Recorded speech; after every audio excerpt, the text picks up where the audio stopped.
Welcome everyone to another Bella TV segment. I'm Stephanie Yang Ponin, and I'm joined by the beautiful Zibby Allen, who stars in Netflix's Virgin River, Grey's Anatomy, and so much more. How are you doing today? I'm so good. How are you doing?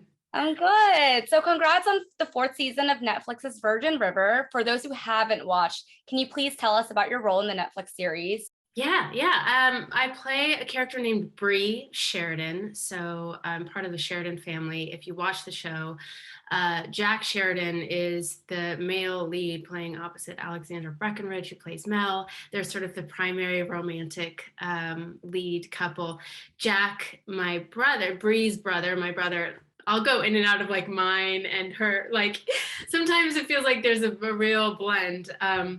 Yeah, he runs a bar in the small, lovely town called Virgin River in Northern California, and so Brie, his little sister, ends up season 3 coming to Virgin River to escape some of her own demons and secrets, and ends up staying. So with her brother in his room above his bar, like he's staying with Mel. But yeah, so that's like the gist of Brie. She's a lawyer, and she, at the point that we meet her on the show, she's like at a crossroads in terms of what she wants to do with her life and direction she wants to take based on a really traumatic event that she's kind of running away from. You know, we just talked about it, and I feel like, you know, even the main character who comes in, she ends up staying in Virgin River as well. I mean, who wouldn't, because it's so beautiful. We were just talking about the location. You know, your storyline also touches on several important topics. Can you talk about that and for what we can expect in the series? Yeah, totally. I mean, Brie, I guess it's not a spoiler alert because season 3 is already out. It's season 4 that we're waiting on. So in season 3, we learn that Brie has suffered a sexual assault, and then she also suffers a miscarriage in the season. So those are two really heavy topics, but I'm really proud that the show is tackling those topics, and then I get to play a role in helping tell that part of Brie's story because it's so universal. I mean, women all over the world every day are, suffer miscarriages, and sexual assault is, sexual violence of any kind is also, frankly, an epidemic. There's a statistic that I read recently off of the website of RAINN. They're a big anti-sexual violence organization they're incredible in terms of offering resources to victims. They're out of the United States. But one of the statistics is every 68 seconds, a person is sexually assaulted. And so again, they're really heavy topics, but they're so important. And there's been such an outpour from fans after the first season of people sharing their stories that are similar to or exact to Brie's. So, yes, we were talking about this earlier, like it's a feel-good show, but I love that the writers don't shy away from really real things like that happen to people in small idyllic towns or big cities alike. So it's been cool to go down that road. Heavy, heartbreaking, but good. Thank you so much for sharing that message, because that is a very important topic that, a lot of shows don't touch base on, and, spreading more awareness, definitely helps that aspect. What do you want viewers to know after watching season 4 of Netflix's Virgin River? So I think what's cool is we're not wrapping Brie's like trauma, her PTSD, up in a nice little bow. She doesn't like figure it out and then move on with her life. We actually see her dealing very imperfectly with her trauma. And if you watch the show, her brother Jack has a similar thing. It's a real Sheridan family trait that they don't know how to deal with their own vulnerability, and they don't know how to ask for help, and they don't know how to process their PTSD. So a lot of behaviors coming out of the unprocessed PTSD play a role. And so I think what's cool is, like, if I wanted the audience to know anything, hopefully they're seeing like people deal not smoothly with the traumas of their life, and that's okay, and that we're all just doing the best that we can, and we're navigating and we're learning as we go. And these characters, Brie, Jack, all the characters on the show, Mel, they're learning as they go. They don't have all the answers, and that very much plays out in this next season, especially between Brie and Brady, as they get to know each other better as well. They're no one is getting it right immediately. And I like that. Yeah. Absolutely. And that's like kind of the reality of it, that I feel like Virgin River is very real with a lot of emotions that everybody goes through from time to time. And, that's so important, especially if you're watching that kind of show. You're also starring in this new thriller for Lifetime. Can you tell me what it's all about? Yeah, they just changed the name, and I just found out it was formerly called Daughter Danger, and this happens all the time, by the way. So I'm looking up to make sure I get it right. Yeah, it's called Lies Between Friends. I filmed it pretty shortly after we wrapped on season 4. And I believe it's coming out on Lifetime in the US July 31st. It's a thriller. It's like one of those formulaic, like if you watch Lifetime movies, like, it's sort of formulaic, you know what to expect. At the same time, you kind of can't help but get wrapped up in it. And it's good. It's pretty juicy. I play the lead, Claire, and she's married to, happily married to like a very wealthy man who's like a CEO who has some skeletons in his closet. So it's really fun. I haven't seen it yet, but I'm guessing there's like a slight camp element to it, which I love. But yeah.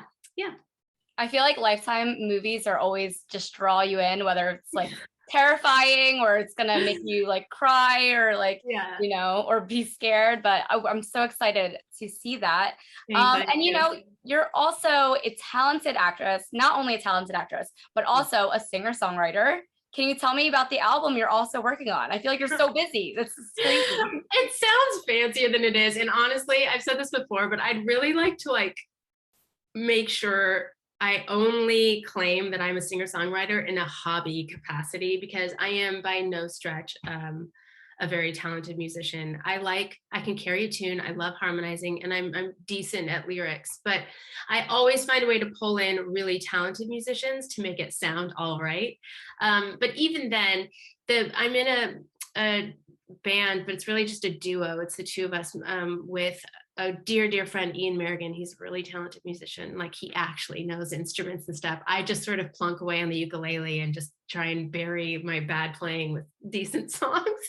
But we're called Socks and Chimes, and we really did start out as just a hobby, like well over 10 years ago now. And something about our chemistry and connection, lots of songs came out of us sort of right away when we were just getting together for the fun of it. And we have a good friend who's a producer. He was like, let me just make an album for you. We're like, that's crazy. He's like, why not? Like, no one has to hear it, but it's fun. We did that randomly right after we finished it. Wasn't even fully mixed. We were out one night, and I was chatting with someone who ended up being Chris Doritas, who would host KCRW's Mornings Become Eclectic. So I think it's only a West Coast thing, but it's like they feature new music all the time. I didn't even know who he was, legit. All night we were just chatting, and I mentioned I made a cute little album. He's like, send me the album. I was like, no. He's like, yeah. Sent it to him, and the next day he played a song on the radio of ours, and we got this instant little following, and we ended up going on tour. And so it was very unexpected, very unplanned. And so the second album is very similar in that we're just doing it with no timeline. We're really heartfelt, folky, whimsical. It's almost like children's music for adults. It's very simple, but very sweet and earnest. So I don't know when it's coming out, but we're working on it. Well, I'll definitely look out for that. And that's a crazy story. I mean, you just never know who you're going to meet. And especially even if it's a hobby, it just became something so much bigger. So that's amazing. And, you're going to do what you love, and it's just nice. It sounds cheesy, but it's exactly what you're saying. Is I do really believe that when you're just doing what you love without an agenda, you kind of can't even begin to anticipate where that takes you, but you're in some sort of flow, and it always leads to if you're just feeling good and honoring what you want to be doing, things just happen. It's always been that way for me. Anytime I try and do something and make it happen, or if I have an agenda, I just it does not work for me ever. So it's just fate. And I feel that, you have so many things, a wide range of all these talents, the ukulele, that's more than I can do. I can't. So girl, you too can also get on YouTube and learn the ukulele. That's specifically where I learned. And I mean, honestly, YouTube, if you want to know anything, I swear. Like, what do we do before YouTube? I'm like, I how do I don't even cook? know. Like, how do I cook a hot dog? I just get on YouTube, truly. YouTube and Google. I don't know Yeah, where our lives were before then, but it's seriously. TikTok, like TikTok is like full of geniuses that like give you life yeah. hacks that I just live for. It's crazy. That's awesome and so entertaining. And, I also want to keep talking about all the projects you're working on. You also worked on a documentary about opposing marriage, then also wrote a book about it. Can you tell me the story behind that? Oh my gosh, this was years ago, but yeah, I was in a really lovely relationship that actually began right, like we had just started dating, and then I had a pretty experience. My family and I had a really tragic loss. We lost my older brother in a very tragic way, and it was at the start of this relationship. And so his name was Graham, and he was unbelievable at the time. Like he kind of just like an angel ushered me through that time in the sweetest, most wonderful way, and we got really close. And then as the grieving process slowed down and I was getting back to normal life, our relationship been progressing and we were meant to move in together. And I had this feeling like I couldn't do it. And I had so much guilt because Graham was really there during arguably one of the most traumatic times of my life. And he's such a beautiful human. And it wasn't anything to do with him. I just had this feeling.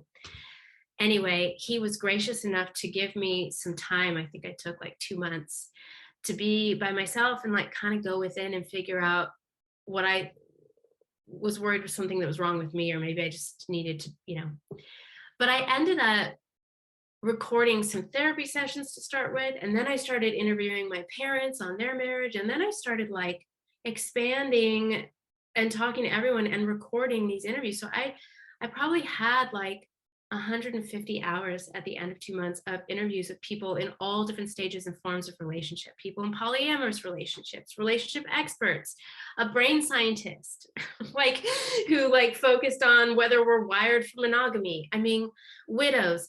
And at the end of it all, I just got really clear that without any logic assigned to it, the answer was I needed to move on from Graham. And it was really hard to come to terms with that, but it was really enlightening to hear about all these people talking about love and marriage. And one thing I realized is like maybe marriage wasn't for me. And I wanted to write a book about it. I didn't write a book about it. I actually applied to go to philosophy school because I had the name of a book all planned. It was going to be let's call the whole thing off, meaning marriages, because I was like ready. But then I ended up booking a play that took me to Scotland in the middle of all this, when I was like very vehemently against marriage and happy to be on my own. And I met a man there who is now my husband. But what's cool about that is he's extraordinary and I'm obsessed with him and I love him so much. We've been married for 5 years and he knew that I wasn't into marriage when we first met. But in getting to be with him and we're really, really good partners, it inspired me to look at marriage differently. And so I still actually think marriage is not necessarily for everyone. I don't love how we do marriage necessarily, but I love the idea for me of being married to the practice of commitment.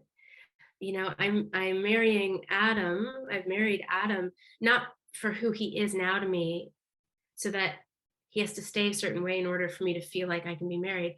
I'm really interested in what the practice long term of marriage does to me as a human being and does to him. And so in that sense, I've really been able to reframe it, but it's been a journey, man. That's awesome. I mean, congrats. Love is such a beautiful thing. And like, I feel like just your journey, things just like fall in your lap and that's just how life is. And I'm just so happy for, everything that we've discussed today. Is there anything you want, our Bella viewers to know about the show, your projects, anything, life aspirations or inspiring motivational words? Oh my gosh, no pressure, inspiring motivational words. I mean, no, it's nice to be in a place in my career where like anybody cares and I get to have great conversations with strangers about, yes, the things I'm passionate about, but like, we're all just out here doing our best. And I think one of the things that we touched on is like doing what you love has been the key for me. I mean, if that matters. And that's not like the key to success. It's really like the key to just feeling like I'm living the life that I want to be living. It doesn't matter if anybody's watching or getting paid to do it. You know, I was really, really happy before Virgin River. But interestingly, I think that's why things get to flow to me when they do, is that I'm really committed to feeling good about who I am and who I'm loving, what I'm doing in my life. So I don't know if that's a worthwhile message or if that's like resonant for people. Cool.